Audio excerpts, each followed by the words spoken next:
Good evening. Guess we'll get going. My name is Vaughn Walden. I'm a faculty member in the Geography Department, as well as a member of the Borah Symposium Committee here at the University of Idaho.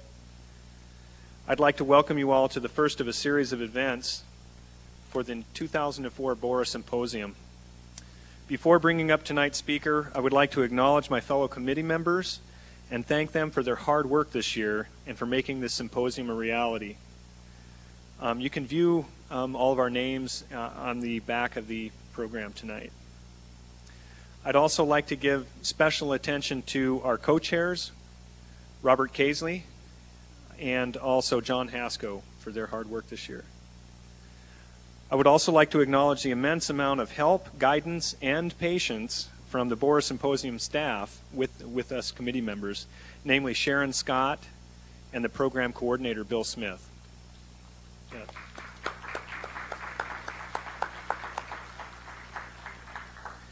In addition to the lecture tonight, we are pleased to announce several other events over the next 2 days. Tomorrow at noon in the Sub-Borah Theater, we will show the film Bringing Down a Dictator, about a student-led movement against Slobodan Milosevic's government in Yugoslavia.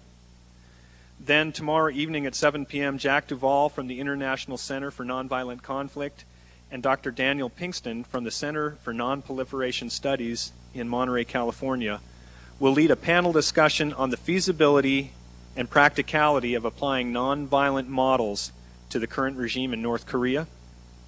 Wednesday at noon at the UI Commons, there will be a community forum to discuss ways that nonviolence might be applied in our local community and by community members in support of other causes. The residents of Moscow recently witnessed peaceful demonstrations outside this very building against the Conference on Revolution and Modernity, sponsored by the New St. Andrews College and Christ Church here in Moscow. This forum will be led by Shaska Byerly from the International Center for Nonviolent Conflict. Finally, on Wednesday evening, starting at 7 p.m., there will be two events. First, there will be a brief excerpt from the film A Force More Powerful on the Solidarity movement in Poland, which was so effective in Poland's struggle against the Soviet Union. This excerpt will be announced by Beryl Rodel from ICNC. This will be followed by our keynote lecture by Nobel Peace Laureate Lech Wałęsa, who will offer his thoughts on their strategic decision to challenge the Soviet Union without resorting to violence. All of these events are listed at the Borah's website, which is also printed in your program. Before I introduce tonight's speaker, I'd like to take a few moments to describe how the committee decided on this year's topic, strategic nonviolent conflict. The Borah Committee consists of 10 members. That includes both students and faculty. The committee meets each summer to brainstorm ideas for the coming year. This year, the committee initially concentrated on the topic of women, peace, and war, recognizing the unique role that women play in times of war as well as in maintaining peace. As the summer progressed, we began to think more broadly, and our attention shifted to alternative timely topics such as approaches to ending war and current trends in peacekeeping. And as subtopics, we included women, peace, and war, disarmament treaties, small arms and landmines, and nonviolent conflict. As we began to explore each of these topics, we came upon the work of the International Center for Nonviolent Conflict. After contacting ICNC, it was clear that an entire symposium could be organized around this topic alone. And I'd like to draw your attention, as you exit tonight in the lobby, there will be a book signing that's sponsored by Book People of Moscow. The members of the ICNC will be back there after the program tonight. In addition, the ICNC has a table of materials for those of you who might be curious to learn more about nonviolent conflict. Also, there are special packets for educators and activists. And finally, as you walk out over on the left, you may see some posters that are on display that were produced by a class that this semester here on campus that is studying the struggles of Cesar Chavez. Our speaker tonight is the chair of the International Center for Nonviolent Conflict. Dr. Peter Ackerman is one of the world's leading authorities on strategic nonviolent struggle. To bring this message to a wide audience, Dr. Ackerman has served as the executive producer of the Peabody Award-winning documentary Bringing Down a Dictator. In addition, he was the special content advisor for the Emmy-nominated series A Force More Powerful, A Century of Nonviolent Conflict. He is also co-author of a companion book of the same title and of an earlier book entitled Strategic Nonviolent Conflict. In addition to his duties at ICNC, Dr. Ackerman is chairman of the board of overseers of the Fletcher School of Law and Diplomacy at Tufts University. We are extremely privileged and honored to have Dr. Ackerman here at the University of Idaho tonight to address us on the topic of understanding strategic nonviolent conflict. Please join me in welcoming Dr. Peter Ackerman.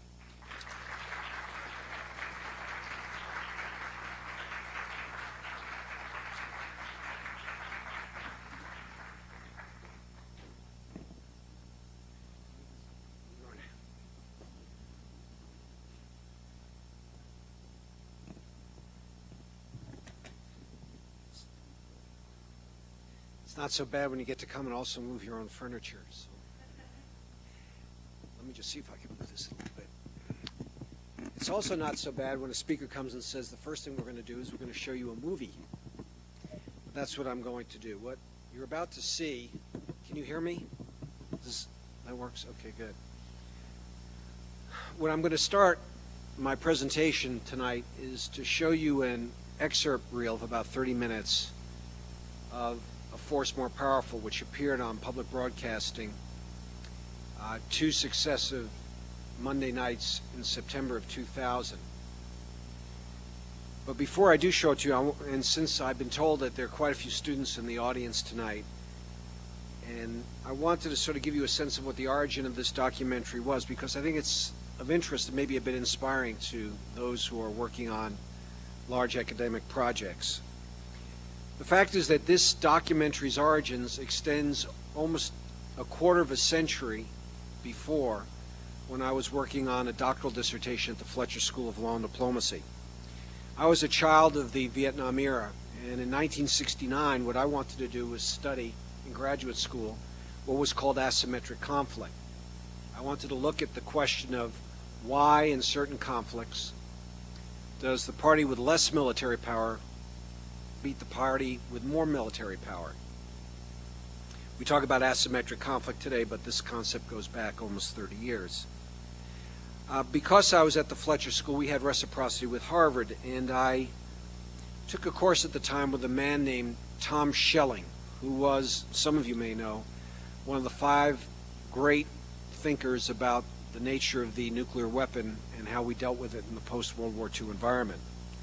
And so I told him about my interest in asymmetric conflict during his seminar, and he said, well, if you're interested in that, why don't you take the ideas to the extreme and look at conflicts where one side has not a small amount of military capability, but no military capability whatsoever. And what do they do to fight for the things that are vital to their interests? And what they generally do is use strikes, boycotts, mass protests, and all forms of social non-cooperation to fight for their freedom against an adversary. Now my thesis, taking on the challenge, my thesis compared the first Russian Revolution in 1905, which was a case of the first major uprising in Russia, which involved mass strikes and boycotts, involved almost 80% of the working population in Russia at the time. And the second case that I looked at was the Indian independence movement in 1931, which was, if you remember, the 1930-31 period, which was, if you remember, the Salt March period where Gandhi basically put the maximum amount of pressure on the British rule at the time. Now the two cases were interesting to compare and contrast because the first Russian Revolution was seen as something much more spontaneous, where the lacking a charismatic leader or a leadership group, and in fact it was the leadership rotated amongst a variety of groups in a variety of areas. And in 1930, of course, the leader of the Indian independence movement was Gandhi, and that was a well-planned, well-thought-out nonviolent resistance. So I was really interested in looking at the issue of what is the relative importance of skill versus circumstance, which is a theme that I'm going to be talking about a fair amount tonight. I received my degree in 1976, and I wrote a doctoral dissertation. I hope this doesn't demotivate people here, but it was 1,100 pages long. It's called Strategic Aspects of Nonviolent Resistance Movements. Then I did what people who write books like that, theses like that do, is I went into investment banking for 15 years. But I always wanted, during that period of time, to turn the dissertation into a book because I thought I had something useful to say. And so flash forward 15 years, I became a visiting scholar at the International Institute for Strategic Studies and took the 2 cases and expanded into a study of 6 cases, so there were more data points. And I took the 40 or so conclusions I had in the dissertation and condensed them down into 12 principles, if you will, as to why nonviolent resistance movements succeed or fail. So I approached issues about how to formulate workable objectives, how to develop organizational strength, how to secure access to critical material resources, another thing I'm going to be talking about later, how to cultivate external allies, how to design your nonviolent resistance to maximize your impact on the opponent, to hit his vulnerabilities, how to deal with the repression that's certainly going to come back at you, issues like that. And I published a book in 1994 called Strategic Nonviolent Conflict. Now, the publisher was a very fine firm called Prager, and they basically printed 5,000 copies to start with. But to have a sellout, I had to give away 2,000 of them to my best friends. And what would happen is I would sit with them and say, well, what'd you think of the book? And they'd say, well, Peter, gee, it's sort of abstract. Or they would say to me, well, it's sitting on my night table right below my John le Carré novel, which was another way of saying never speak to me about this subject again. So I was a bit discouraged. But a year later, along came a gentleman named Steve York, who was a very well-respected documentary producer-director, a very talented man, introduced to me by my colleague Jack Duvall, who'll be speaking to you tomorrow, I believe.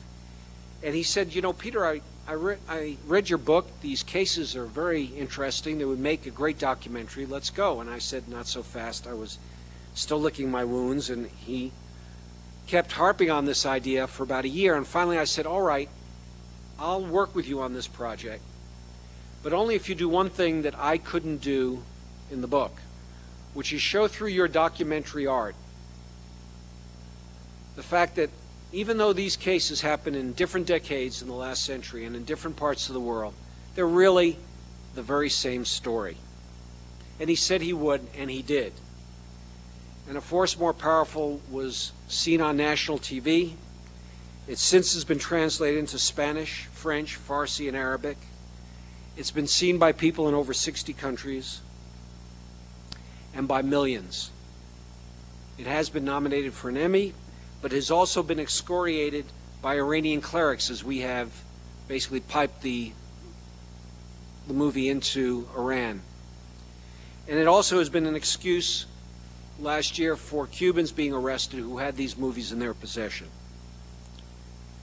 In fact, we established the International Center on Nonviolent Conflict to deal with the inquiry that came from dissident groups around the world who found hope in these stories. And they have come from everywhere, from Zimbabwe, Cuba, Belarus, Iran, Iraq, Palestine, China, Burma, and Georgia. So what I'd like to do now is show you the excerpt of this movie, and then I'd like to talk to you a little bit more about what you've seen.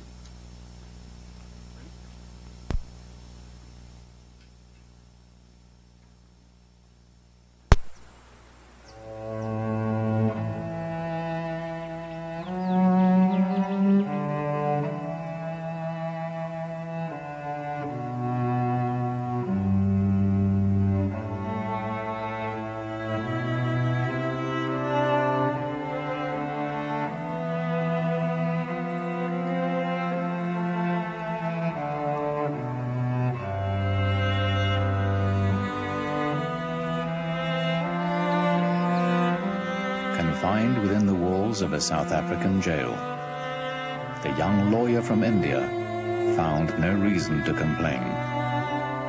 Some say that jail is a palace. Others look upon it as a beautiful garden. Some others hold that through the jail gates we shall pass from our present bondage to freedom. The year was 1907. The young lawyer from India was Mohandas Gandhi.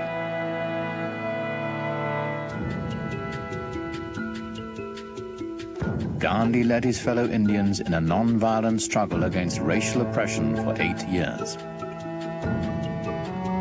They marched into forbidden territory. They burned their registration papers. They expected to be arrested, and they were not disappointed. Gandhi said, "Non-violent refusal to cooperate with injustice is the way to defeat it." J.C. Smuts, the Interior Minister, tells Gandhi, "You reduce me to helplessness. How can we lay hands on you without looking like villains?" He became known for his ability to mobilize people and for his increasingly simple way of life. He gave his non-violent weapon a name, Satyagraha, holding to truth.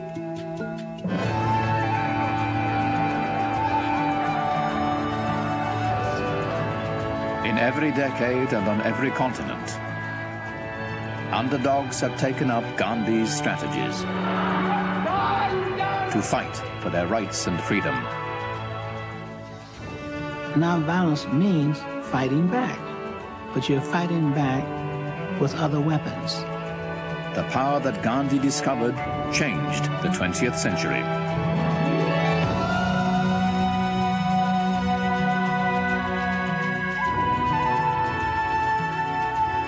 Major funding for this series was provided by Susan and Perry Lerner. Additional funding was provided by the Albert Einstein Institution, advancing the study of strategic nonviolent action in conflicts throughout the world. Elizabeth and John H. Van Merkenstein III, Abby and Alan Levy, and the Arthur Vining Davis Foundations.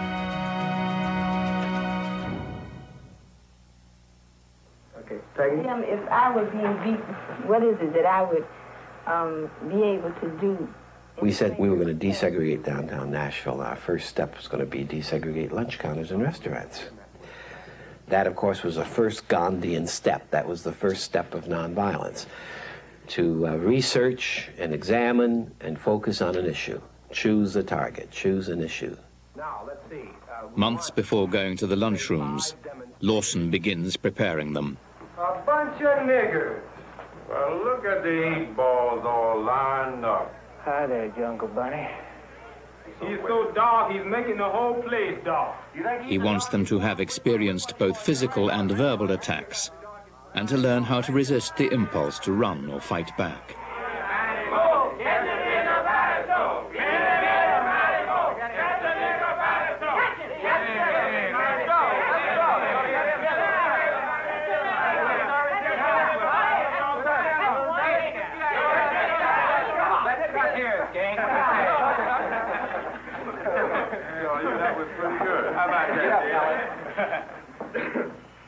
Now let's see what we've learned from this to us as to how we might act non-violently. What are the basic problems here so far? You cannot go on a demonstration with 25 people doing whatever they want to do. They have to have a common discipline.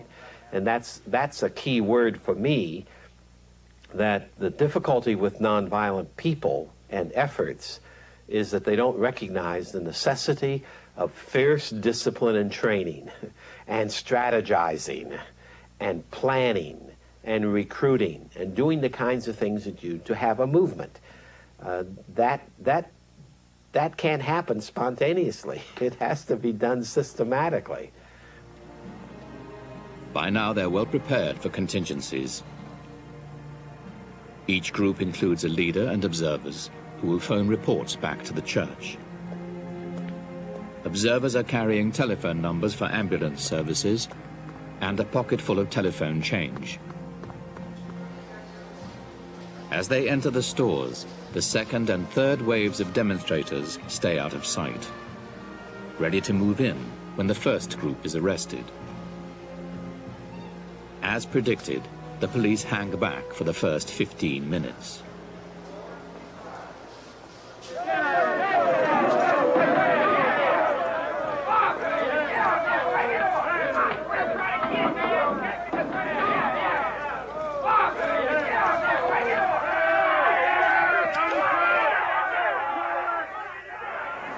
Went and asked each and every one of them separately to leave. They didn't leave, so I instructed the men to place them under arrest. We placed them under arrest. When we cleared the stools, some more colored boys and girls and white boys and girls got on the seats.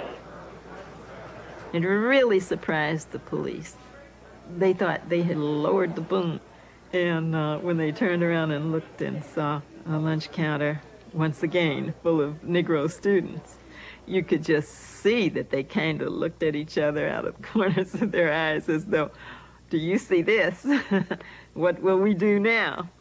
And there was still another group ready to take their places.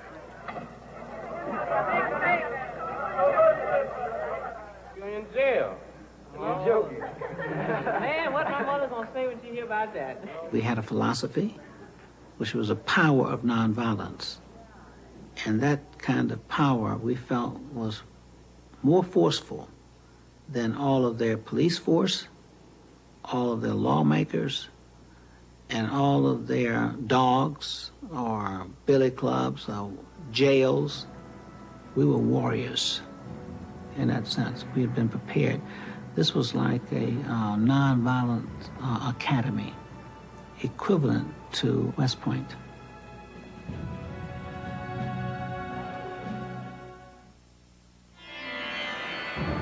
Gandhi sends advanced teams to choose a beach where civil disobedience will begin.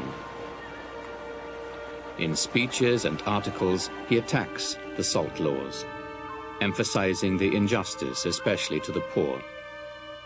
He knows that salt will be a powerful symbol. Every human being needs salt. Without salt, you and I can't exist. So he wanted to touch a chord in every Indian heart, that here is something you and I and all of us need. Why should that be taxed?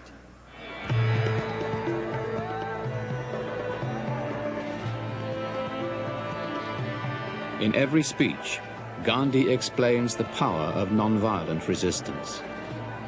He asks local leaders to quit their government jobs. When everyone refuses to cooperate, he says, the British will be able to do nothing.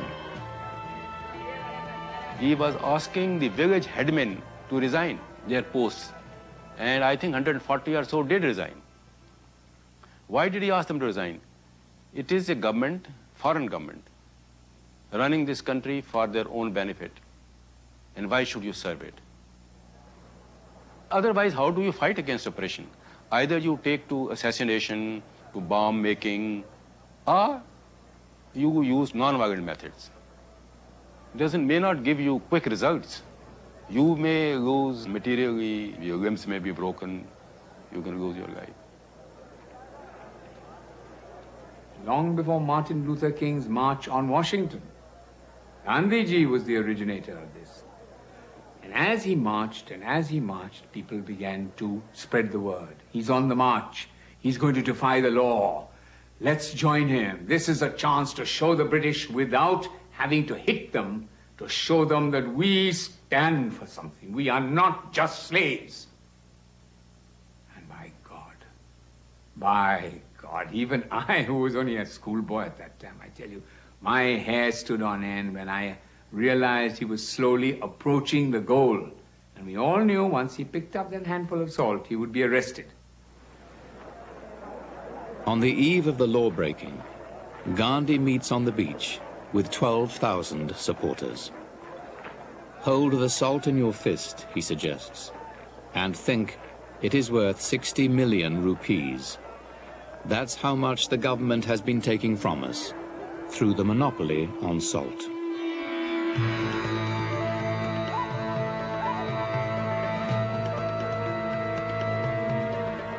At dawn on April 6th, Gandhi bends down and picks up a lump of mud and salt.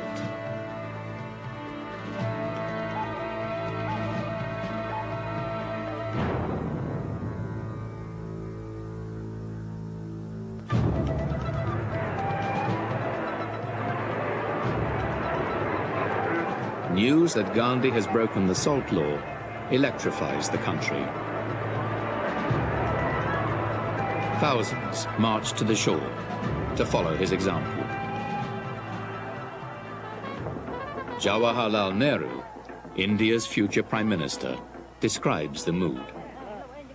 It seemed as though a spring had been suddenly released. All over the country, salt manufacture was the topic of the day. It was immaterial whether the stuff was good or bad. The main thing was to commit a breach of the obnoxious salt law, and we were successful in that. This tremendous success of salt satyagraha was not foreseen by the British. There were many skeptics who thought salt satyagraha what? You can't unseat the king emperor by boiling sea water in a kettle. So that was the assumption. But in a non-violent struggle, it is the insight of the leader which matters, you know. What will mobilize the people? What will make them feel that they have a cause to fight for, and what will make them fight it non-violently?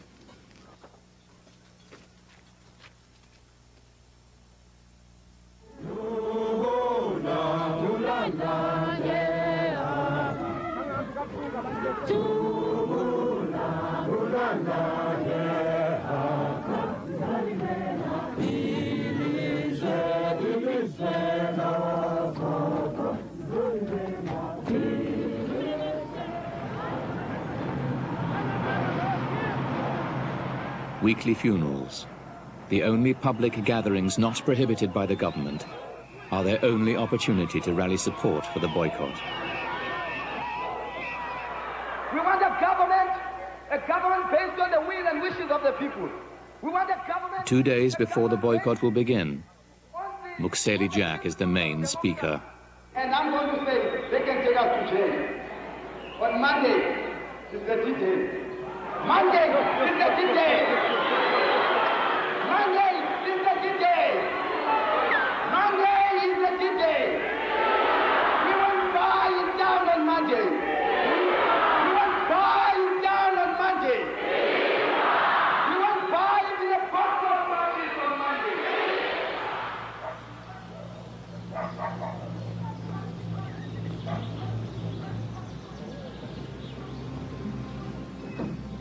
It looks the same as any other morning.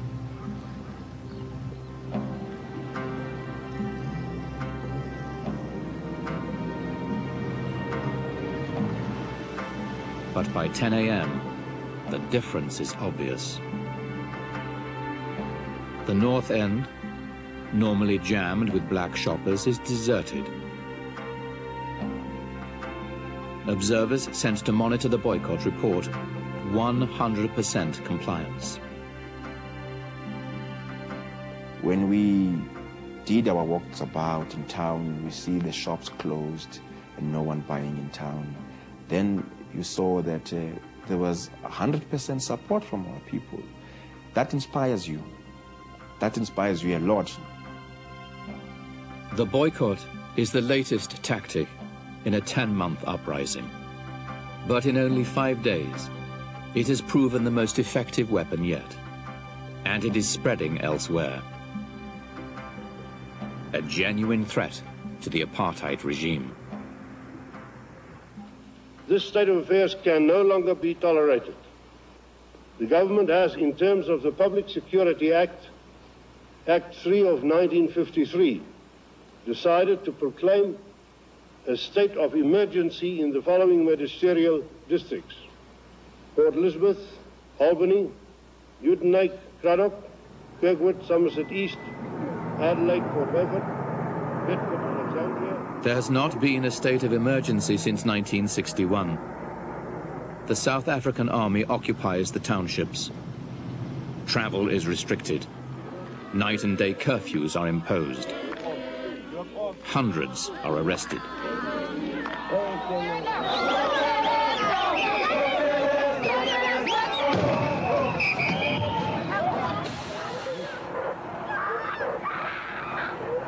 Young males are singled out for brutality, but repression does not diminish the boycott. Security forces have little success rounding up the leaders. Most are anonymous outside their own neighborhoods, dispersed among dozens of street committees and civics. If they declare a state of emergency, they were panicking because we were becoming effective.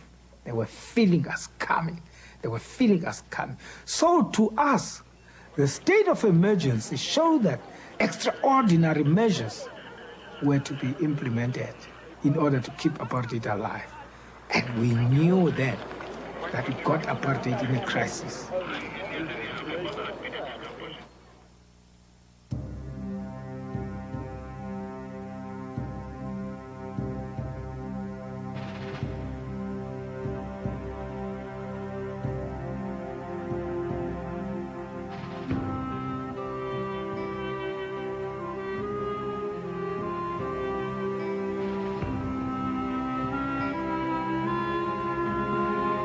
I remember the shock I got when the day I went to school and suddenly the headmaster knocked on the door and called me and another Jewish boy out of the class and told us, you better hurry up because your parents are waiting for you. You have to get out of your flat. The Germans are coming tonight. The roundup begins on the night of October 1st. But the Jews have been hidden in attics and cellars, in the churches and homes of thousands of Danes who have spontaneously taken them in.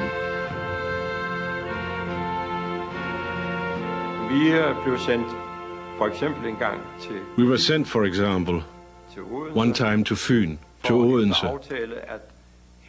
to pick up some Jews who were arriving by train from Jutland. And we were to help them pass as casually as possible through the German checkpoints at Storebælt. The ferries there were closely guarded by the Germans, so it was necessary for us to pretend that we had a relationship with these people.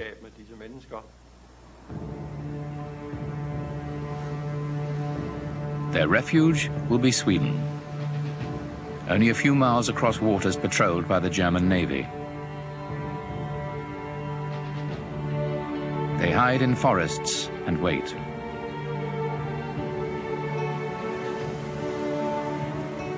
Herbert Pundik and his family are picked up by one of the many fishermen who risk the voyage and save all but a few hundred of Denmark's Jews.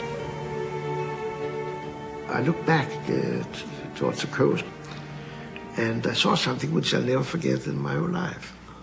I'm not a religious person myself, but still I'm still moved when I think about it.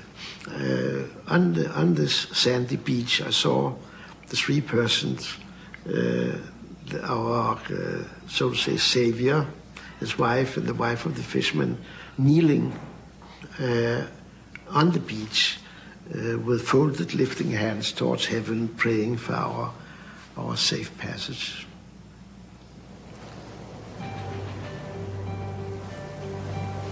The rescue of the Jews has united and inspired Danes, just as they are coming to view the resistance movement as their de facto government.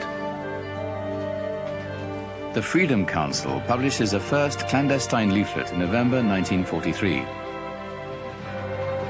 The program of resistance aimed at denying Germany the benefits of occupation. With explosives and equipment airdropped by British forces, the underground avoids human targets, concentrating on war-related industry. Their first targets are Danish industries and transport that supply the German army. In a desperate move to stop the explosions, the German governor puts the population of Copenhagen under curfew in June 1944. Workers at the Burmeister and Wayne shipyard retaliate with an ingenious but risky scheme. We had hoped to get rid of the curfew. We wanted to have our freedom. We didn't want to be locked up at night. At 12 noon, we went to the gate and started kicking it. We said we wanted to go home because we needed to water our gardens. 1,200 shipyard workers go home early. They insist it's not a strike. They must tend their gardens in the afternoon because the curfew stops them from gardening in the evening.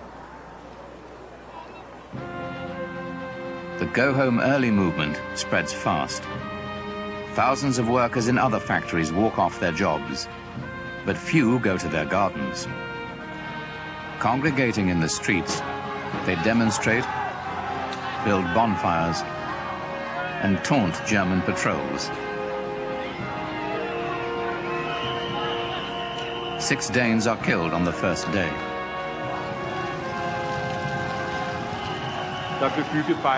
There were barricades in the streets. Everything was set on fire in the streets. All work stopped. No one wanted to go to work. All these things created a sense in the population that the Danes now had to fight against the Germans. And that was probably the most crucial effect of the general strike.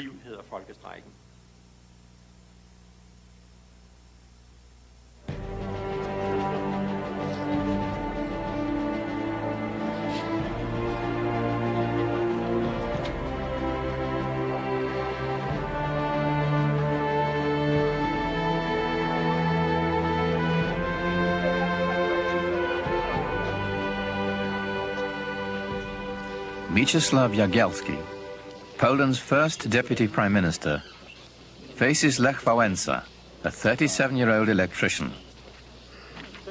Jagielski is accustomed to microphones and cameras. Wałęsa describes himself as a simple worker, following his heart.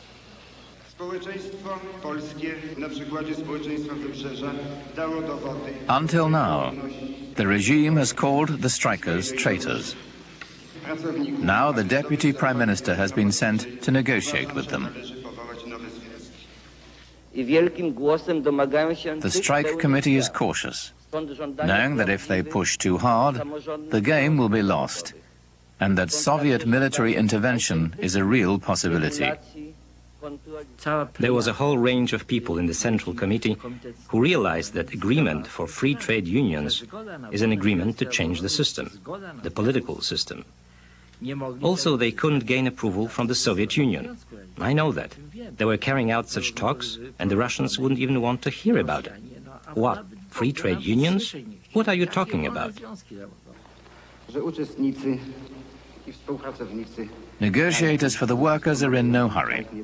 Having seized the initiative, they go word by word over the language dealing with independent unions, brushing aside the government's eagerness to move on to other issues. Punkt po punkcie po parę godzin każdy następny redagowali. Albo, że tak powiem, przyjmujemy to, co powiedziałem i przystępujemy do realizacji. Panie premierze, naprawdę to już nie jest dużo pracy w tych najważniejszych punktach. Te inne polecą dość szybko, dlatego też proponuję, tyle czekaliśmy, sobota jest, niedziela jeszcze przepracujemy i zrobimy, będziemy mieli na piśmie. The tactics of the strikers were this. We have to get agreement for free trade unions. All the rest will follow. Wałęsa said, Mr. Prime Minister, let's not talk about these things. These are details. What we have to have is free trade unions.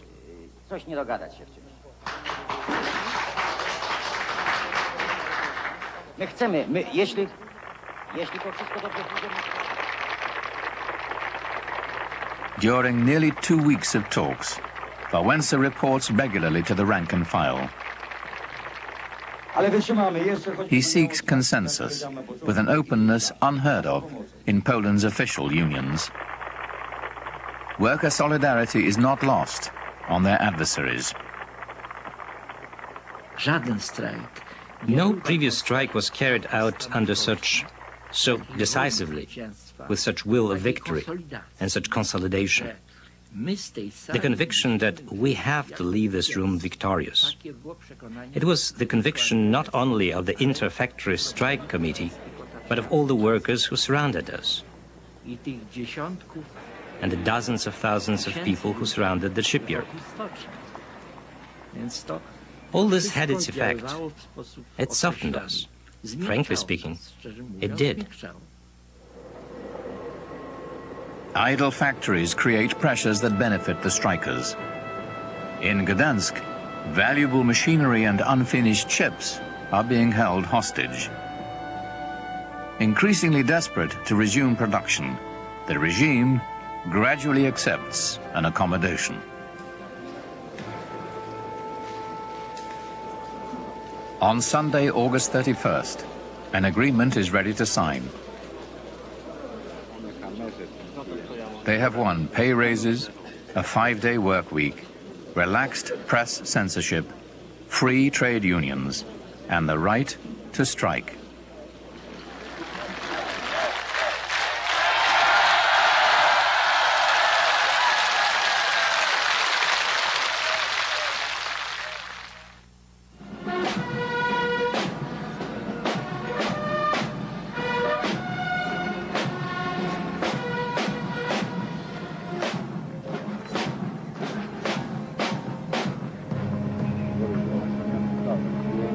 Revolutionary leftist groups declare that 1986 will be the decisive year in the struggle to topple the dictatorship.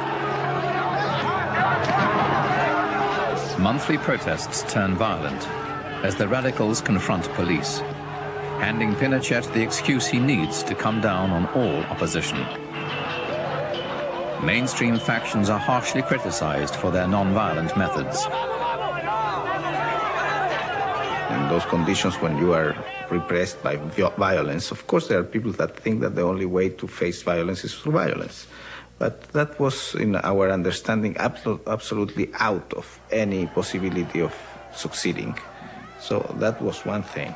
And the other one was what happened in India, how Gandhi moved and how they fought. Can we achieve this? Can we face these armed guys in front of us by just walking and facing them pacifically? And that was the idea that at the end was very, very strong in ourselves, in every one of ourselves. Pinochet's own constitution calls for a plebiscite in 1988, giving Chileans the right to vote yes or no to another 8 years of military government.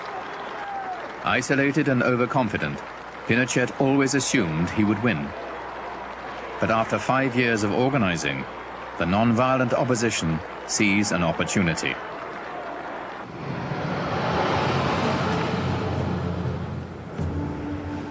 Thousands of volunteers take to the countryside in a door-to-door campaign to convince Chileans that they can vote no without fear of reprisal, and that the results will not be rigged. They are greeted with suspicion and skepticism. Pinochet's vulnerability is human rights. The No campaign plans television spots to emphasize torture, death, and prison.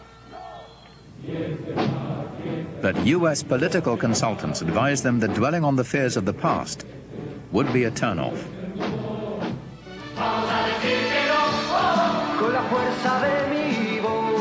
On television, the No campaign is a sensation. Images of a bright future without Pinochet. That no, what was meaning yes to democracy, was meaning yes to more social justice and not no to injustice.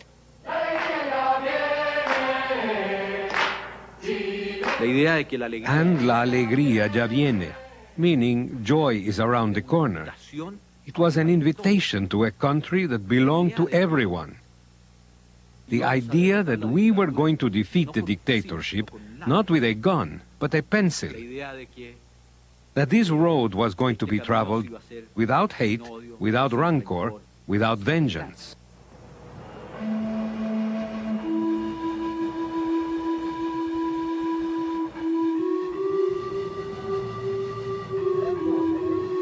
La información de este minuto para el diario de Cooperativa dice que a muy pocas horas de que se inicie el plebiscito en Chile,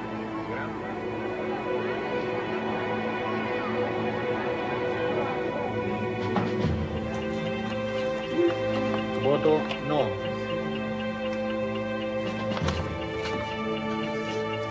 No. Voto sí. Sí. No. Opposition poll watchers now perform a parallel vote count based on sampling techniques. By fax and telephone, the numbers are fed to computers in Santiago. By early evening, they project the no has won decisively. A small independent radio station announces the results.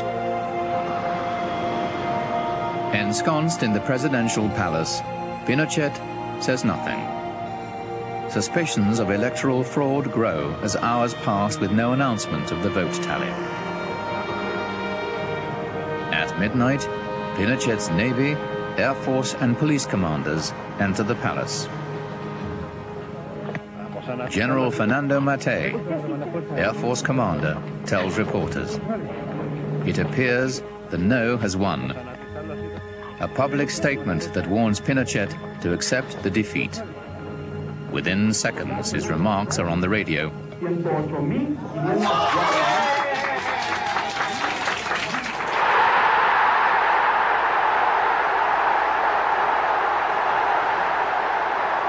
The great strength was that it did really come from ordinary, extraordinary people. And they really did put their lives on the line, and they really did come out, and they really were willing to take a stand.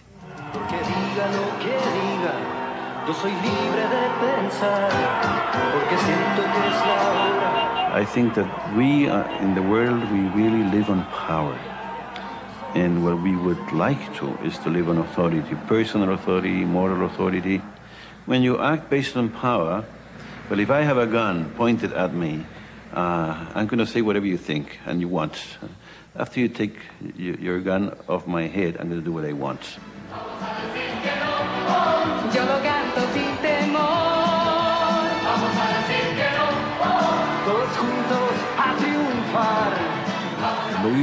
How people lived that moment.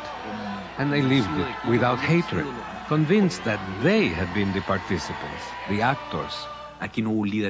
Here there was no charismatic leader, no guerrilla, no vanguard that would say, I did this. The sense in Chile that night was that they had done it themselves. How many? 7 million.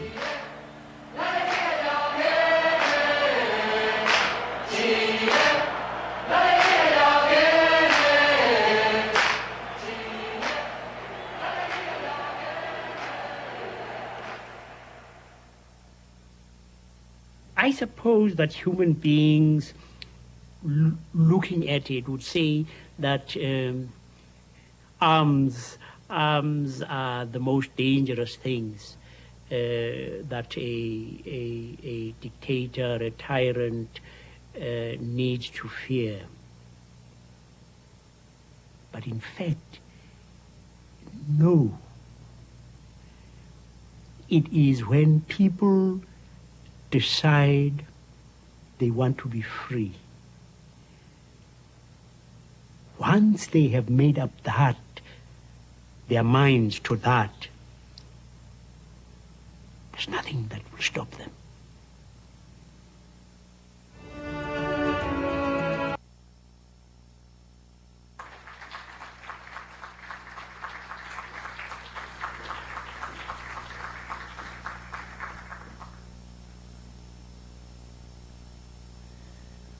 So, what's the main message here? And really, I see the message in 4 parts. First, that oppressors, no matter how brutal they are really more vulnerable than we realize. In fact, in our studies, there's really no correlation between the level of brutality that some leaders express and their ability to stay in power. In fact, sometimes it's just the opposite, where the more brutal the regime, the more brittle it is. Second point is that oppressors require certain pillars of support to stay in power, such as the loyalty of the military and the police and other key elements of society. If you undermine those loyalties, the oppressor can't continue to work his will on a population. And this is the key dynamic of how nonviolent strategies succeed. In the Philippines, with people power, it was the military that split. In South Africa, it was de Klerk who overthrew Botha because he knew that the civics groups had made South Africa ungovernable under apartheid. And it was Chile's generals you just saw, General Mate, who basically said, as he was walking into that meeting, no, Pinochet, you're not going to undo the results of this plebiscite. You're going to have to step down. The third point is that tactics of violent insurrection are often less effective than nonviolent tactics, including strikes and boycotts, mass protests, economic sabotage, and social non-cooperation, some of which you saw in the movie today, just now. And the reason is that violence directed against a dictator first has to be directed against those who are seen to protect him, like the military and police. And this forces the military and police right back into his arms. The simple fact is, you can't co-opt the loyalties of people by trying to shoot them. And the fourth point is that successful nonviolent strategies, by their very nature, include all stratas of civil society, old people, young people, rich, poor, male and female. And they're distributed all throughout a country. And because of this distributed nature, both demographically and geographically, they involve all stratas of civil society and are more likely to promote a democratic outcome than a violent insurrection, which is usually restricted participation to a limited, small group of armed guerrillas. So, one question one might ask is, if civilian-based resistance has had this excellent record, and that the demand from people living under opposition is so high for knowledge about it, then why has the phenomenon been so ignored or misunderstood by policymakers, media elites, and even academia? In fact, that's the reason why the ICNC exists, to deal with these misperceptions. Now, these misperceptions have persisted really for decades, ever since I started doing my dissertation. But only recently have they started to fade. Let me give you some examples. One misperception is that nonviolence is really the same as nonviolent conflict. When we think of nonviolence, we think of it really properly as an ethical set of principles, a way to live your life. It's a very admirable way to live your life, and it's certainly at a higher ethical order than other ways to live your life. But it is not a way to overthrow dictators. Nonviolence as a noun is a principled approach to a way to living, a way to live. Nonviolent conflict, on the other hand, is an adjective that describes a whole series of aggressive tactics that we've just described before, like strikes and boycotts, whose purpose is to overthrow oppressors that are in power. And I think one of the points of this confusion about nonviolence and nonviolent conflict came from Gandhi himself, because not only was he a genius as a strategist, but he was also a towering moral figure. And I think people have thought that both those have to go together for a successful nonviolent resistance movement. But the fact is that in almost every case of nonviolent resistance in this last century, the people who led that movement, had they had a viable military option, would have used it. The second point of misperception is between passive resistance as being the same as nonviolent resistance, whereas nonviolent resistance is a very active form of waging conflict.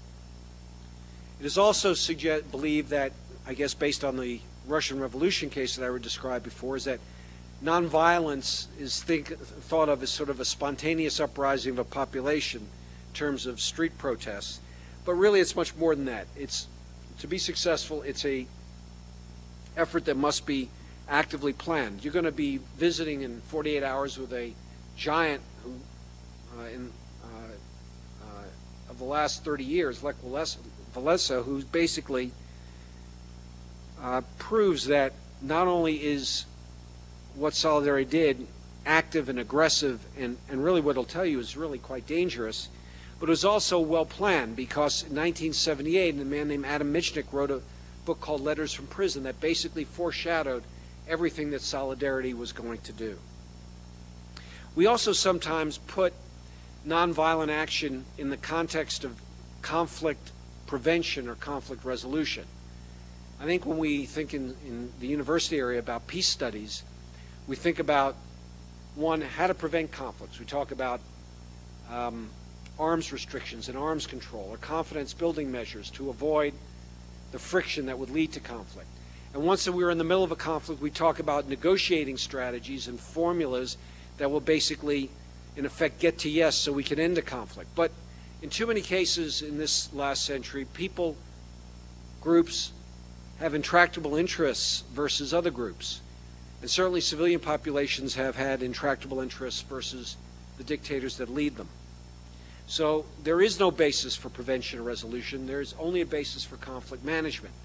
And here, when we think of nonviolent conflict, we're thinking of it as a form of management, a way of making decisions in conflict to maximize your chances of success while minimizing the risks of death and loss of property. We also sometimes assume that a nonviolent resistance movement must require a charismatic leader, when the fact is that a charismatic leader is helpful, but it also needs to be an organization that's distributed throughout society. So when we look at South Africa, it was the civics unions that really forced the hand of de Klerk, who overthrew Botha. But when that occurred, it was Nelson Mandela, certainly a towering charismatic figure, who negotiated the end of apartheid and the transition to majority rule. And finally, well, next to finally, the other assumption is that we believe that nonviolent conflicts end by the opponent being converted. Well, just the opposite's the case. There's virtually no case in which a dictator, the dictator, has said, I'm changing my mind and I'm going to change my style of leadership. Certainly, if we look at what happened to Pinochet, that's a case that has really, in my experience, never really occurred. But really, these people are forced from power, and it's nonviolent resistance in almost every case that I can think of has involved a level of coercion in order for it to be successful. Now, the most widely held assumption about misperception about nonviolent resistance is that once the opponent jacks up the level of repression, becomes more brutal, it's just a question of how intense that brutality has to be before the nonviolent resistance would fail. And again, as I mentioned before, history suggests that that's not always the case. In fact, there's a couple of other things to consider here.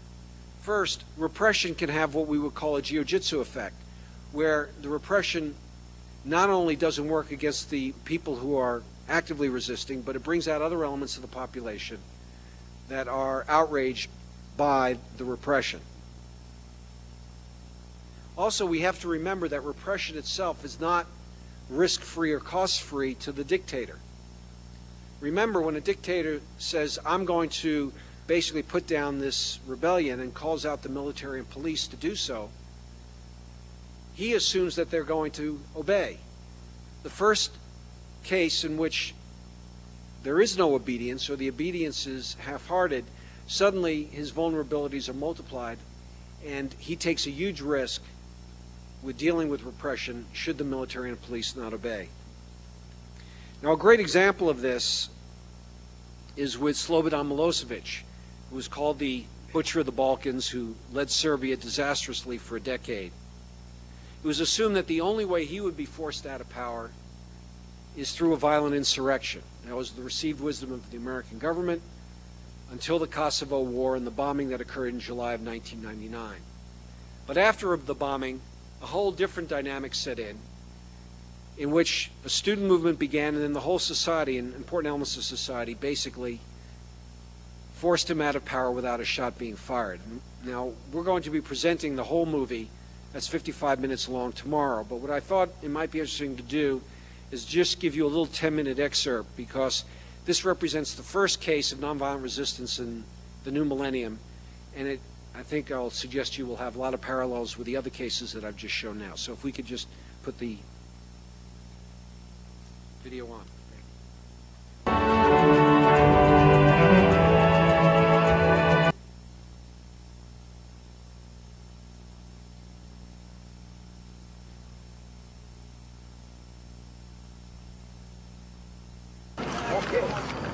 Their symbol, the clenched fist.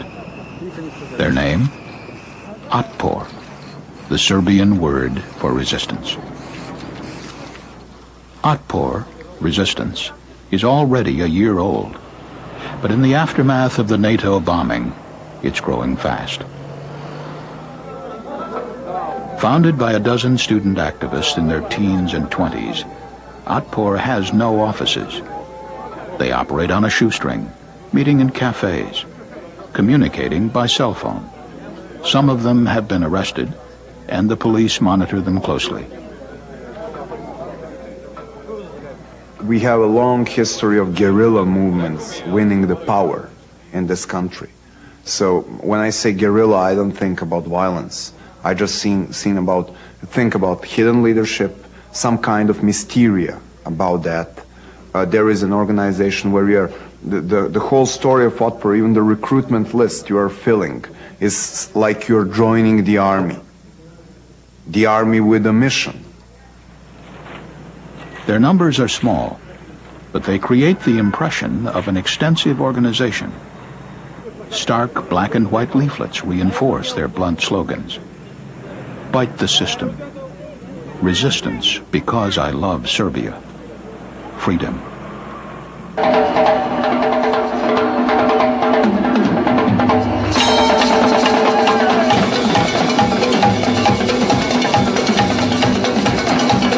Otpor invites Belgrade to a New Year's Eve party.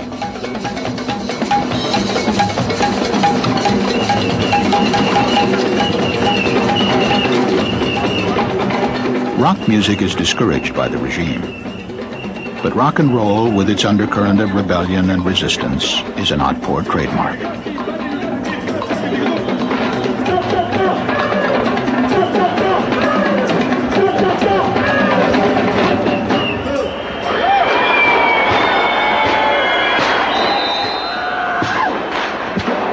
At midnight, instead of the traditional celebration, Otpor shows the names and pictures of Serbs who died in Milosevic's wars.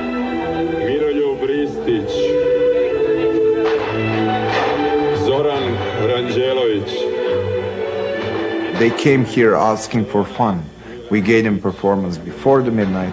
After midnight, we broadcasted them through big screen the tragic film of people dead, refugees, all the bad things. And we say there is no reason for the celebration. Go home and think what to do. So the next Orthodox New Year, we have a reason to celebrate. But the key sentence was, this is the year, 2000, this is the year with capital T. This year, life finally must win in Serbia. Samim tim što smo postali najproganjanija politička grupacija u Srbiji, samim tim te sile priznale su da je Otpor i sam postao sila.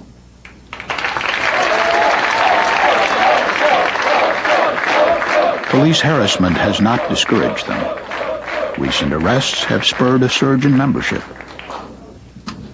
Danas imamo Otpor u preko 70 gradova u Srbiji. Otpor presents itself as a national movement. We did everything like we are a massive movement.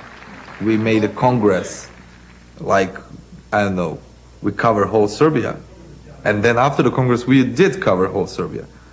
We, I don't know, said we are a people's movement, although we were just a bunch of students. But after that, we became a people's movement and everyone came to us.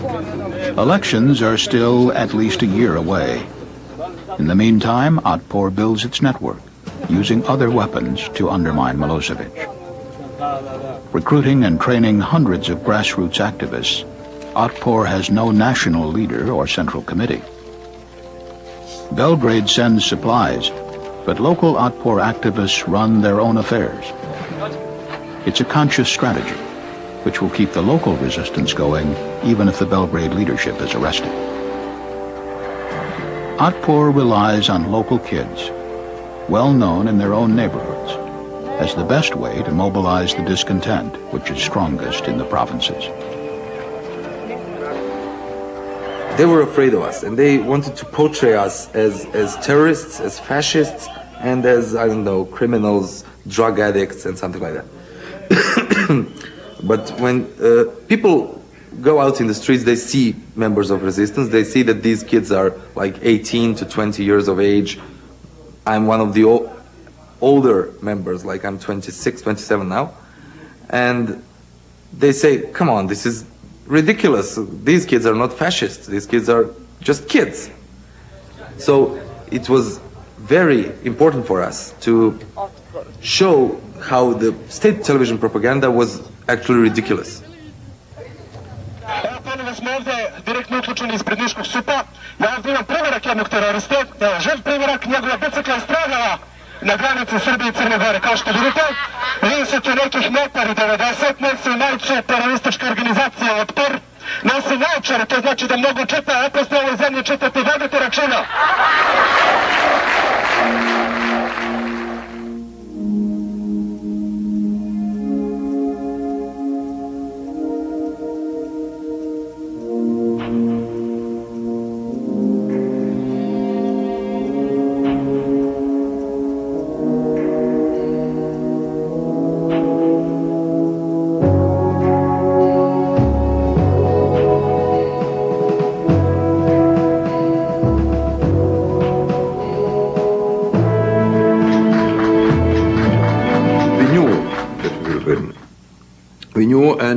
We knew that Milosevic will not accept.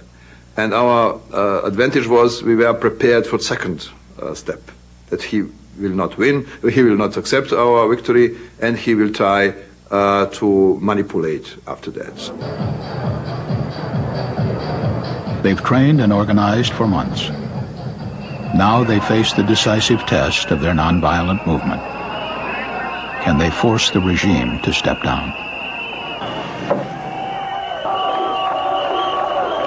We had the nation trained not to attack the police, not to use the violence, because our message was there is no war between police and us, that we together are the victims of the system, and there is no reason to have war between victims and victims.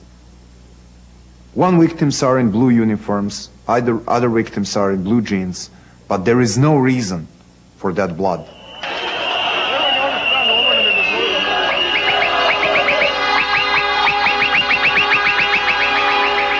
It was crucial that we left enough time for these people in the regime to understand what is going on. It was not just one day revolution, but it was 10 days with daily increasing this pressure, and Serbia was in blockade. But by the end, it was absolutely clear that the majority is against Milosevic.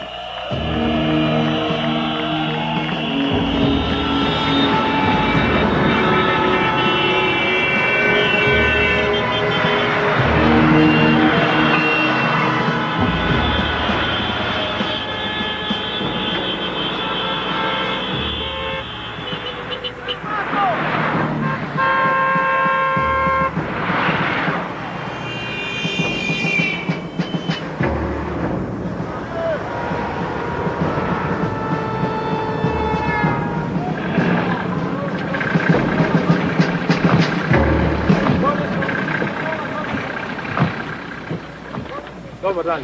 Dobar dan. Je ovo slobodna država? Jeste. Šta je ovo? Šta je ovo? Prepreka, pošli smo na put. Nećemo ulaziti. Čekaj, je slobodna država ili nije? Nećemo ulaziti u konflikt. Čekaj, laki, polako. Kolona je dugačka od Čačka. Pomerite kamione, nemate uopšte razloga. Ljudi, budite i vi pribrani. Jesmo pribrani, došli smo. Naređenje nam je tako, znači, ja mogu malo da vam kažem. Znam. Juče smo... Vi shvatite mene. Dobro, ćemo li mi da preduzimo akciju, da vi ništa se ne mešate? Vi ste vaše uradili pod naređenjem, mi ćemo naš, znači nemoj samo vidjeti se mešati. Imate šansu da nas se priključite, ljudi, I polomit će kamione bez veze. Recite im da ne lome kamione, znači nema nikakve intervencije, ništa. Kad dođe starešina, sačekajte, strpite. Vi svakog trenutka dolazi, dogovorite se.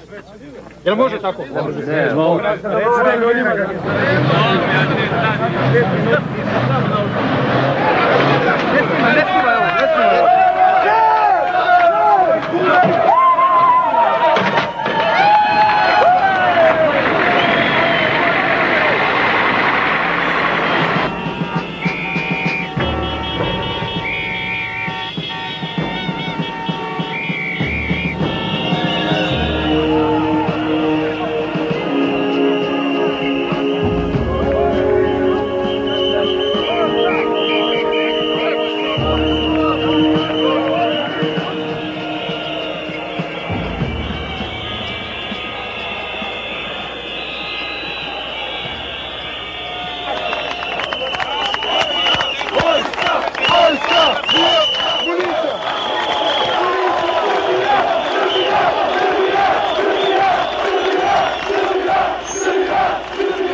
Making these documentaries, I was always struck by how similar was an M. Kinsella Jack operating in South Africa in the 80s and Sergej Popovic, who you're going to see more of when we show the whole movie, who operated in Serbia 4 years ago. They were both young, experienced, frustrated with violence. Having learned from past mistakes, they knew exactly how to win a battle. They were strategic thinkers trying to best an adversary. Now, the same is the case for all successful movements, nonviolent resistance movements, whether it's in India, Chile, Philippines, Denmark, Nashville, and of course with Lech Walesa, and most recently in Serbia and Georgia. The leadership knew what to do and that they were in a fight, a contest with an uncertain outcome which needed to be conceived like a military campaign by imposing more pain on the adversary than he can impose on you. I want to go back for a second to mention Tom Schelling, who was my mentor and got me involved with this subject so many years ago. Because 40 years ago, he wrote an article about civilian-based resistance and made this very point. And I want to just share a paragraph of that with you. This is what he said. He said, the tyrant and his subjects are in somewhat symmetrical positions. They can deny him most of what he wants. They can, that is, if they have the discipline, organization to refuse collaboration. And he can deny them just about everything they want. He can deny it by using the force at his command. They can deny him the economic fruits of conquest. He can deny them the economic fruits of their own activity. They can deny him the satisfaction of ruling a disciplined country. He can deny them the satisfaction of ruling themselves. They can confront him with chaos, starvation, idleness, and social breakdown.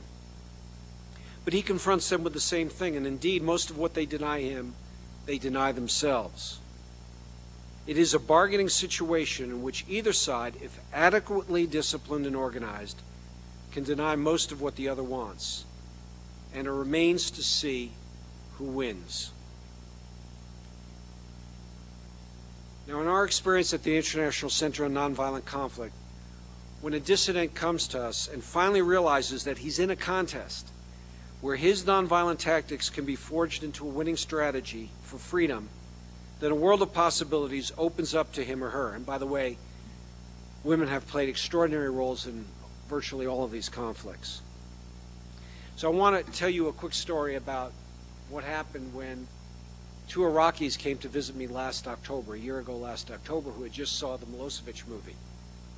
What they said to me was, you know, Peter, this is an interesting story about Milosevic, but he really was a pussycat compared to Saddam, who's really more like Pol Pot. Now, for 30 years of being involved with this subject, I'm always amazed to see how the guy who just fell, who before he fell was considered invulnerable, once he fell was considered very weak and had made all sorts of mistakes that the next guy who's about to fall will never make. So I sat and I listened to what they had to say, and I said, you know, you've got a point here, but let me ask you a question. What would happen if 1,000 people marched in Baghdad with signs saying Saddam's a jerk and he's got to go? By the way, you saw that sign that said Gotov Ya in the movie. You'll hear more about that, which means he's finished. And there was 16 million of these circulated throughout Serbia. I think 16,000 tons of them were circulated all around Serbia. But anyway, so these signs, what would happen to this 1,000 people? And the Iraqis told us, well, it's obvious, they'd be rounded up and murdered. I said, well, what about 2,000? Said, same thing.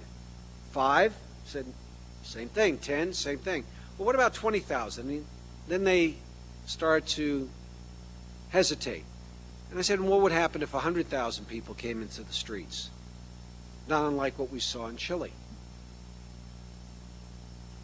And they said, well, you know, if 100,000 people came into the streets on somewhat of a regular basis, this would change the whole dynamic. And I'm not sure what would happen.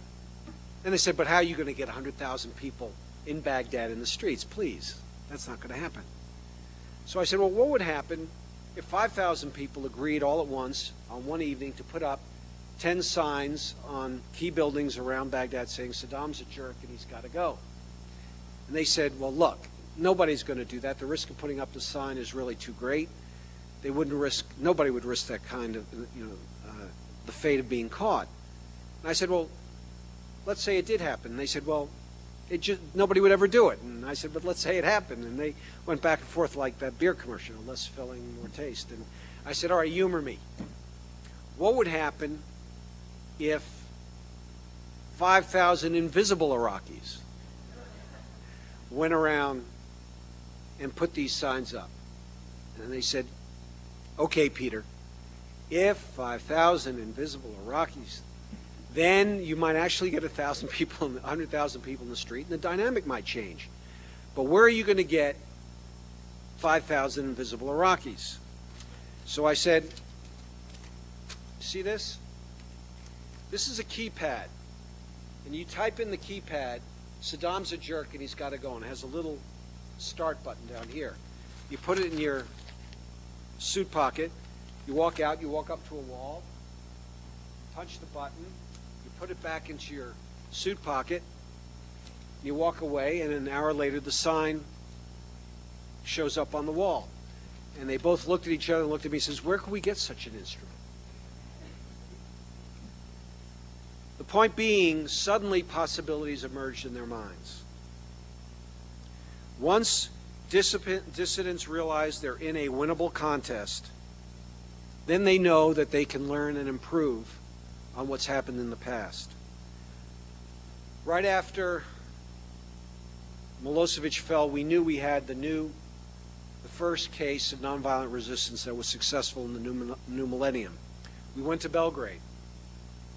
We sat with our Otpor friends and the other resistance groups, and we showed them the Chilean story. Their response to that 29-minute movie was the following. They said, you know, if we had seen this movie 4 years ago, we would have known what to do.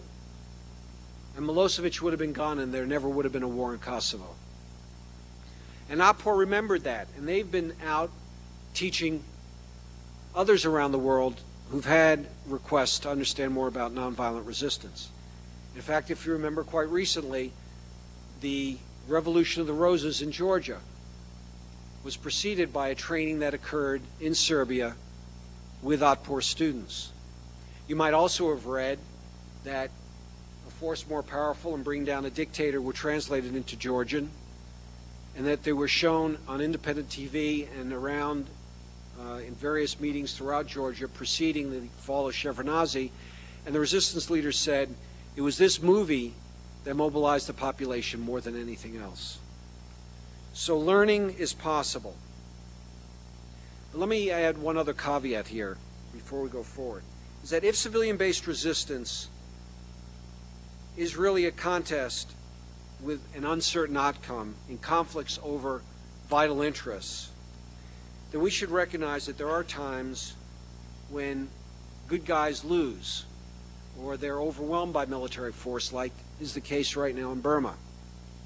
Or they make bad choices, like seems to be the case in Venezuela. And let me explain, give you an example of what happened there. We showed Bringing Down a Dictator to Venezuelans, and they came back and their response was, this is a great movie, what we're going to do is have a general strike, and in 2 weeks Chavez is going to go. And I said, well, let's make sure we're clear that that's actually going to be the case. Because if you read my book, Strategic Nonviolent Conflict, if you remember that was the book that sold less than 5,000 copies, in that book is a story about how the French and the Belgians invaded the Ruhr in Germany for reparations in 1923. And what the Germans did is that they did the same thing that the Venezuelans were contemplating. They had an all-out, non-stop general strike. They basically printed money to pay the labor, to pay for labor that was out on strike, even though there was no productivity. And ultimately what happened is that their currency was depreciated. There was a wild inflation, and the German population basically thrust more pain on themselves than they did on their occupiers. But we weren't paid attention to. These general strikes occurred, and 3 months later we got a call from the Venezuelans saying, what did we do wrong? And we've had a series of trainings down in Venezuela to help them adjust the tactics that they might want to use to deal with Chavez. Now, while civilian-based resistance is no panacea, the good news is that when a population has a civilian-based effort that does not succeed, the cost of it failing is nowhere near as great as a violent insurrection that fails and the cost on that population. All we have to do is look what happened in Chechnya in 1995 and in 2000 in particular, where a small group of 60-odd thousand people manned a violent insurrection and Grozny was leveled as a result. Now, I was going to spend a little time talking to you about the prospects of nonviolent resistance in the post-9/11 world, but we don't really have time. I just want to make one or two very quick points. First,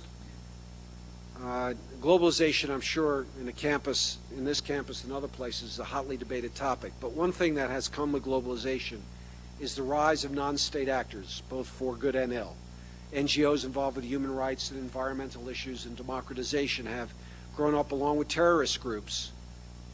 And because of the reduced cost of communications and because of the miniaturization of weapons of mass destruction, these small groups have been in effect at the forefront of what's going on in international affairs.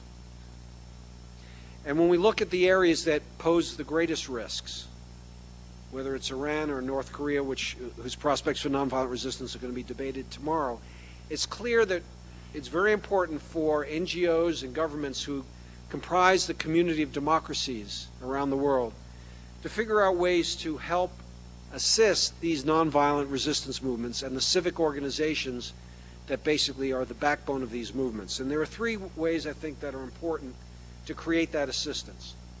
The first, it's important to provide material help, working capital, but especially communications equipment that can be used by the resistors that can't be tampered with by their oppressors. to in effect create a digital right to free assembly. The second important thing the community of democracies can do is to target their sanctioning process at the oppressor and not the population. And what I mean by that is to use sanctions that really impact the people at the top, whether it's restrictions on their travel, basically freezing their funds that are, it seems that all of them have accounts in Switzerland, freezing those funds. Interestingly, the French, in one of their better moments, banned Mrs. Jaroslavsky, whose husband was the head of Poland and opposing the Solidarity movement. They banned her from coming to France because she loved to shop. And then the last thing that I think is the most important is to help these organizations with training. And we get these requests from every part of the world now. And we've done quite a bit of training, whether it's in former states of the Soviet Union, whether it's in Iran or Iraq or in Africa. And what this training basically consists of today is pulling a group together and exposing them to the theory and practice of nonviolent resistance. They would read books like The Politics of Nonviolent Action by my mentor, Gene Sharp, or they'd read my books or other monographs to get the theory of nonviolent resistance and talk about the nature of power. Then we would sit down and have a series of seminars about how-to seminars about how to organize, how to marshal your resources, how to basically pick the best goals for your movement. What you're going to find is that the genius of the Solidarity movement is that they did not go directly after an overthrow of the communist regime. Instead, they just said, we just want a free trade union. And as soon as they got their free trade union, within 4 months, 10 million people signed up for that union. That's the equivalent of 73 million people in the United States signing up to become members of the Steelworkers Union. So picking the right goals, cultivating external assistance, which we talked about, creating an estimate of the opponent's power and where his sources of weakness are, dealing with the repression that always follows these movements. So these series of seminars would unfold over a period of days, and then the training would be over. And it would be certainly a worthwhile activity for them, but invariably what would occur is they would say, okay, what do we do now? We've got the idea, but what do we do now? And here we, people outside the conflict, are on very dangerous ground, because you could actually recommend something that could get somebody killed. So what the ICNC is now trying to do is to figure out ways to basically help indigenous movements. And let me make the point, this important point. No matter how much assistance comes from the outside to support democracy promotion organizations and civic resistance groups, unless the movement is indigenously based, unless the leadership has a sense of what they want to do with their own movement, nothing from the outside can stimulate a movement from a standing start. So the question is, how can you help dissidents and opposition leaderships and groups to formulate amongst themselves the right strategy for their own, appropriate to their own conflict? And here the answer is in helping them go through a series of simulation exercises. And in fact, what we're doing now is we are in the process of creating a civilian-based resistance CD-ROM game. And what I want to do is the last visual excerpt here is to sort of expose you to what that game is going to be.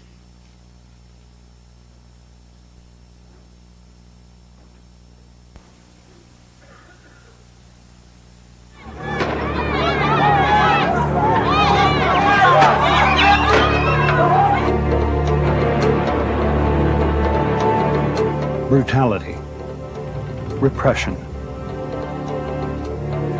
authoritarian rulers who hold power by force, and the fear it creates. Supported by disciplined and loyal security forces, the dictators appear invincible.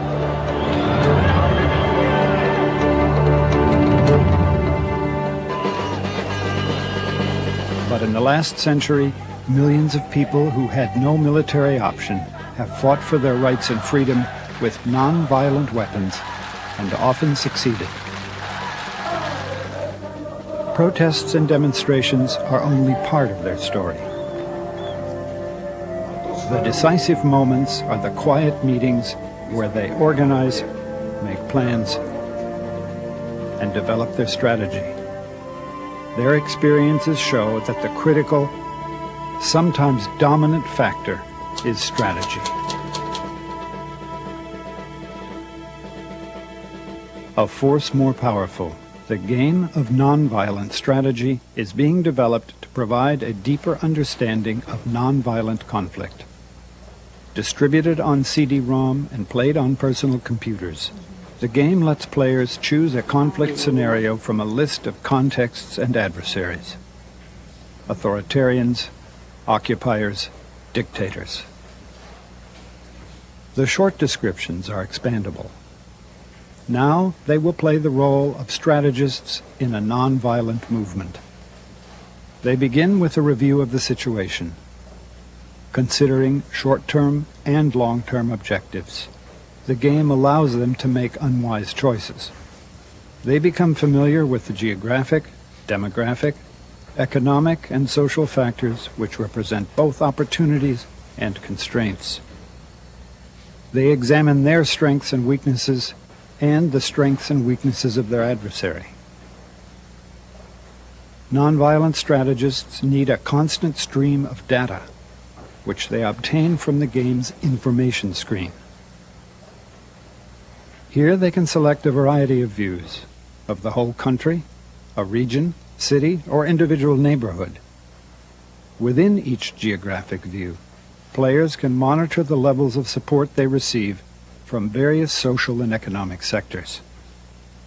After each turn of gameplay, shifts in support are displayed, revealing the effects of opposition actions, regime actions, and other events. Each vertical bar represents one turn. The adversary and other players are in the game software, foreign supporters, even weather events. Players must seek out some information, but occasional bulletins pop up when the news is urgent. Three-dimensional views of principal cities provide points of access to institutions and organizations significant in the struggle. Banks, businesses, parks, government buildings, airports, and factories can be sources of support or sites for action. Buildings and other features are clickable, leading to a menu of options. Clicking on a factory leads to consideration of a strike, but what kind? A variety of labor actions is described, along with the human resources and monetary costs of each. If they have the needed resources, but are uncertain whether to go ahead, they can ask for details of successful real-world strikes, like the one at the Gdansk shipyards in Poland, the birthplace of solidarity.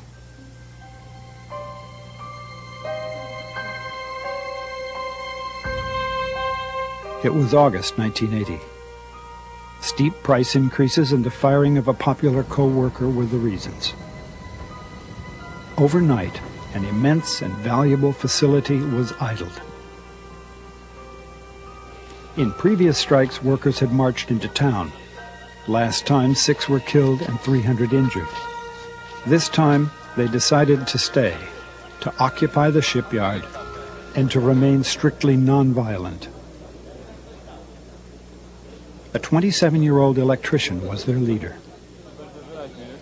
With full support of the population, they held out through 18 days of negotiations. Finally, they signed an agreement giving them a free trade union and the right to strike. The first steps toward dismantling Poland's communist system.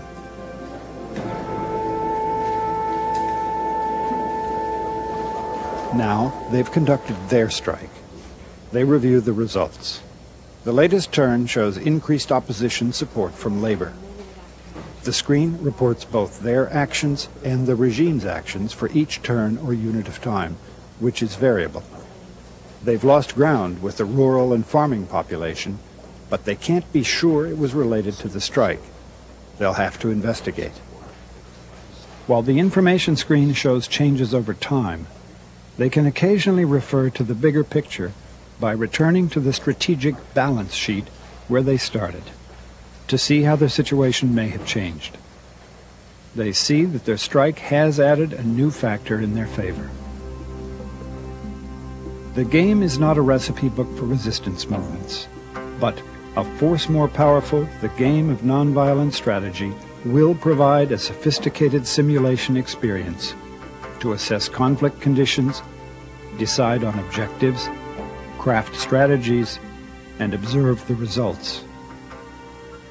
Trial and error will be part of the learning process, involving repeated play of more than one scenario. Planned for release in mid-2004, the game will be accompanied by instruction manuals and worksheets, also printable from the CD-ROM, as well as a cast of on-screen characters, animated action as each turn is executed, and an option allowing advanced players to create their own scenarios.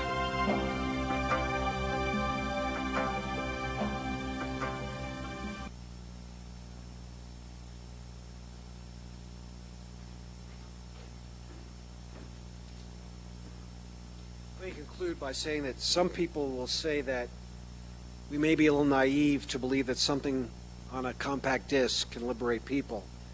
But really, it's not the disc. It's the ideas it contains and the skills it will instill to bring those ideas alive. Liberation is every person's right, and it's also every person's opportunity. To turn that opportunity into reality, we believe that it is crucial that the knowledge of how liberation occurs and the imagination and determination to apply that knowledge that will be crucial in the future. Desmond Tutu said, as you saw in the opening video, when people decide they want to be free, there is nothing that can stop them. And you said it can't happen, and you might say it can't happen in Iran or even North Korea, or wherever repressive evil is absolute. Consider something else that Desmond Tutu has said about his fellow South Africans. God is going to be saying they had a nightmare called apartheid. It has ended. Your nightmare will end too. They had a problem that the world had described as being intractable. They are solving it. Your problem can't ever again be described as intractable. Thanks very much.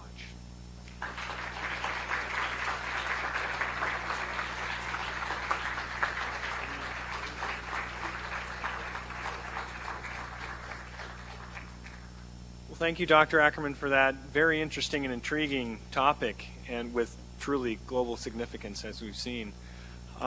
If there are any questions, we have time for a few, and if you would please use the mic over here on the side.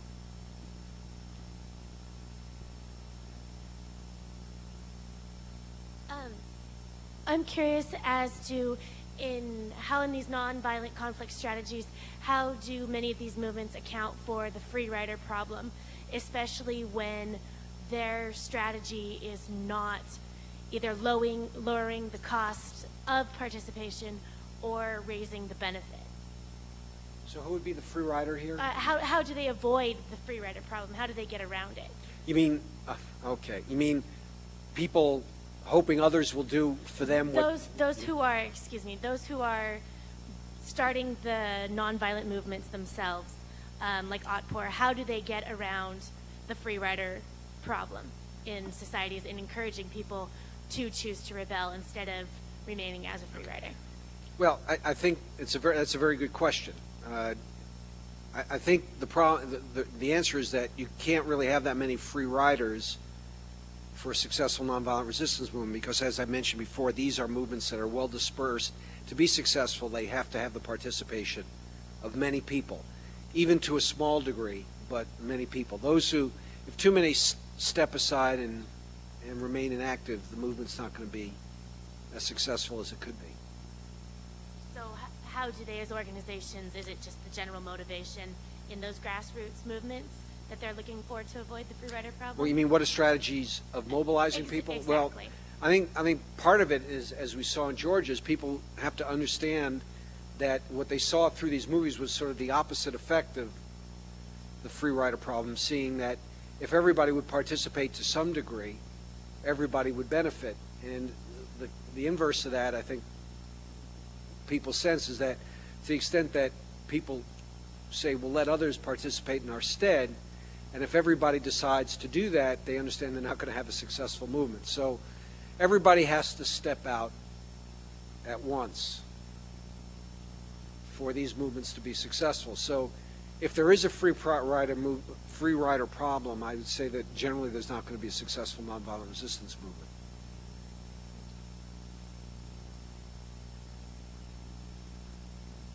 Dr. Ackerman, I've read your book and I've seen your wonderful series. So my questions come out of deepest respect, but some residual concerns about some of the questions that I have come up over the study of social movements.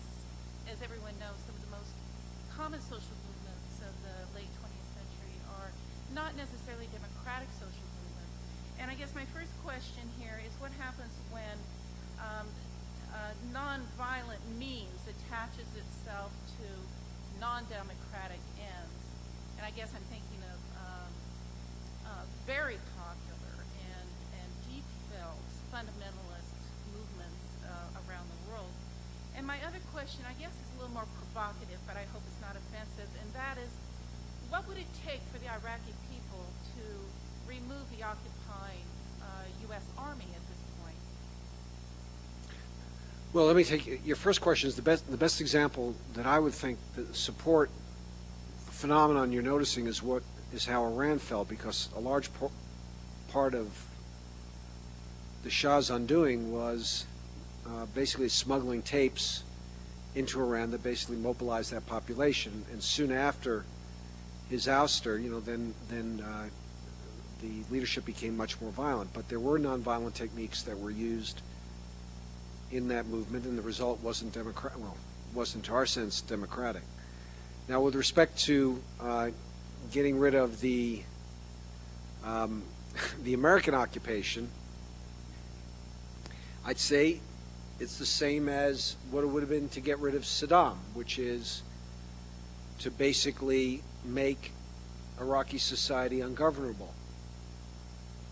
Whether, you'd have to think through exactly what that means. I would tell you this. Let me flip it back to how Saddam could have fallen through these techniques. One of the things that would have been required, and I had spoken several times to expatriate groups in Europe, Iraqi expatriate groups, is that the Shiites, the Kurds, and the Sunnis would have had to have united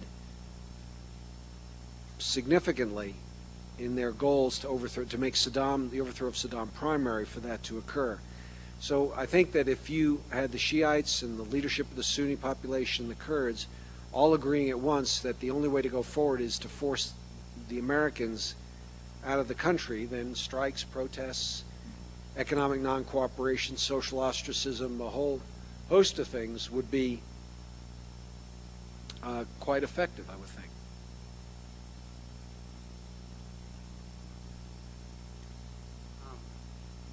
I've heard it said that Palestine's greatest tragedy is that it hasn't had a Gandhi. I was wondering about whether any Palestinians have approached your center and what you think about the possible efficacy of these tactics in that particular situation, or an international situation. Well, I'm extremely pleased you asked that question. They've not only approached us, we've been involved in various training exercises with them, and in a few weeks, we're going to be having a joint program with Freedom House where we are going to talk about how to train trainers to make sure that the level of education that goes to these dissident groups is as even a quality and as high a quality as possible. But I would tell you this in general, that in almost every time we have shown the movie, particularly in academic settings, we would find Palestinians in the audience, and one would get up sort of upset, maybe a little quivering with rage, and would say something to the effect, "Are you telling me that you want us to renounce our current tactics and leave the violent opportunities only to the Israelis? And my response is a simple one. I said, well, let's think of the conflict between the Palestinians and the Israelis in this format. Let's assume that there's a grand arbiter out there who's going to determine the outcome of this conflict. And what he says is, I want the Palestinians to pick a champion, and I want the Israelis to pick a champion. And then what I'm going to do is flip a coin, and whoever wins, whichever champion wins, he's going to have the opportunity to select the game that the two are going to compete at, and the winner of that game is going to win the conflict. So the Palestinians select as their hero a 6'2", 160-pound, 5% body fat tennis player. The Israelis pick a 6'2", 430-pound sumo wrestler. The grand arbiter flips a coin, the Palestinians win, and the Palestinian champion picks sumo wrestling as the conflict of choice, as the contest of choice. The point I'm trying to say to him, and I think this usually makes the point, is that they're playing a game they will never win. Their violent tactics not only are solidifying the hold of the right wing in Israel on that consent to that population, it's basically destroying the fabric of their own society, because these people are more and more detached from the civil society groups inside Palestine. And that the only way that the Palestinians are going to be able to change that dynamic is by thinking through a credible response to these terrorist acts through the formulation of a nonviolent strategy of resistance to the Israeli occupation, what they would call the Israeli occupation. Because without an alternative method of pressuring the Israelis, those who are upset about, amongst the Palestinians who are upset about these tactics and these terrorist acts, they're going to have no traction in Palestinian society. So I think the real dynamic here in the Israeli-Palestinian conflict is amongst the Palestinians, and where they ultimately decide to take the conflict and the tactics they ultimately decide to use. I guess this is a pretty broad question, but I lived in Venezuela when Chavez was first elected, and I still have family that I keep in contact with there. Mm-hmm. And I was just wondering how you think that the Venezuelan movement can be more effective.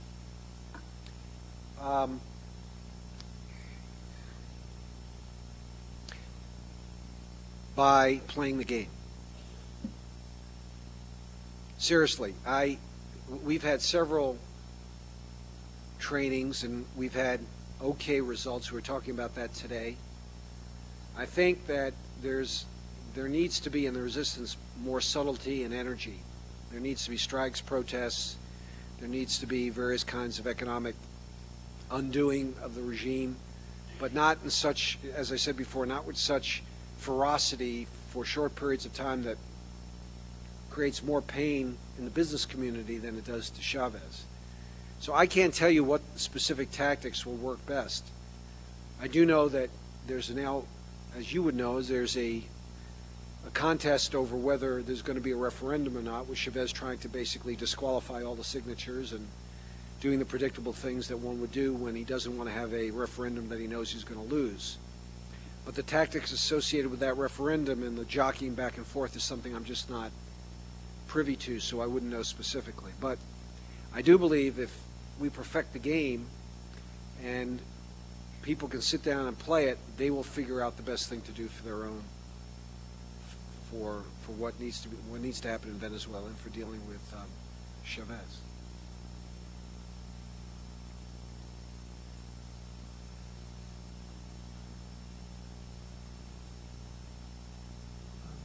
In hearing you speak, I feel that you're coming from a deeply ethical position. Strategies, however, I believe are value neutral, that they can be used by anybody for any purposes. In many third world nations, and most third world nations, including Venezuela, the populations are extremely stratified. The interests of one element of society may be only served at the expense of another element of that society.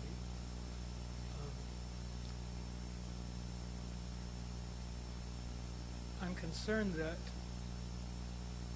these strategies are best effected when they achieve the support of outside benefactors. I think the CIA is a prime benefactor of many, quotes, liberation movements that serve the interests of the United States, that serve the interests of the entrenched and powerful within a society which may be out of power at the moment. Haiti might be a good example. We may have governments that are less than fully effective, may be less than fully democratic, but are working for the interests of the majority of the population. Your activities worry me, I guess, in being applied in situations where we may be making judgments that a regime needs to be changed, in which the majority of the population of that nation might be better served if it wasn't. Well, I think you're making a variety of good points. Let me say that, and maybe I should have been clearer before, is that strategies are value neutral. But strategies have no meaning unless they have goals, and those goals are never value neutral.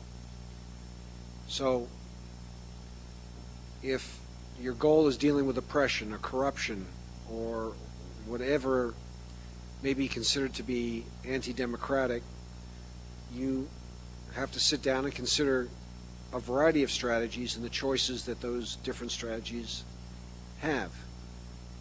The implications of those choices are to a variety of considerations. One, will your strategy be successful? Two, what is the risks associated with that strategy? What is the risks of violent insurrection versus nonviolent insurrection? So strategies, I can understand you're saying that. Strategies are value neutral, but the goals aren't. The point I tried to make, and maybe I should make it again, which I think is important, is that no matter what the U.S. tries to do, it can't manufacture a nonviolent resistance movement. It can manufacture a violent insurrection. We've seen that historically. But you can't manufacture a nonviolent resistance movement because it requires too many elements of society acting in coordination for them to succeed.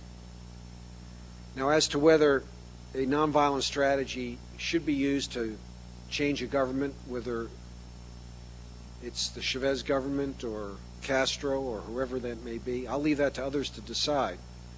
But all I do know is that we've been approached by Cubans and Zimbabweans and Venezuelans and Belarusians and Armenians and Azerbaijanis and others who are discontent with the current regimes they're living under, who feel their freedoms are impeded, and Palestinians. And as far as we're concerned, we're here to basically help them think through what they think they need. So that's sort of the response. I would not, if we were up here promoting violent insurrection, which is the act of a few against a few, one party, one group taking power by overthrowing another, a little bit what we're seeing in Haiti today, then I'd share your concern. But a civilian-based resistance is a dispersed resistance, and it won't succeed otherwise.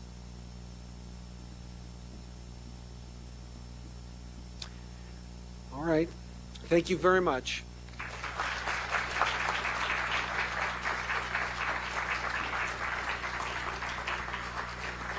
Thank you, Dr. Ackerman. Please remember to check out the materials and the table, the book signing, materials that the ICNC has brought to show us out in the lobby. Thank you.